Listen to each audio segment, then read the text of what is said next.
સુરત સ્વચ્છતામાં અગ્રેસર, અંધારામાં પણ કચરો નાખતા પહેલા ચેતજો, આ રીતે થશે દંડ.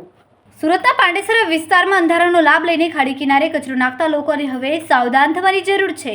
શહેરમાં સ્વચ્છતા જાળવવા માટે સુરત નગરપાલિકા દ્વારા કડક પગલાં લેવામાં આવી રહ્યા છે. પાંડેસરામાં રાતના સમયે ટેમ્પા મારફતે છુપાઈને કચરો ફેંકી જતા લોકોને એસએમસીની ટીમે ઝડપી લીધા. સ્થાનિક લોકોની ફરિયાદ બાદ ઉધના ઝોન દ્વારા તપાસ હાથ ધરવામાં આવી. તપાસ દરમિયાન કચરો નાખતા લોકોને દંડ ફટકારવામાં આવ્યો. જાહેરમાં અપીલ પણ કરવામાં આવી કે નાગરિકો સ્વચ્છતા જાળવવા માટે સહકાર આપે અને કચરો નિયત સ્થળે જ નાખે. ખોટી જગ્યાએ કચરો નાખનારા સામે હવે દંડની સીધી કાર્યવાહી થશે. સ્વચ્છ સુરત માટે સહકાર આપો, નહીં તો ભોગવવા તૈયાર રહો.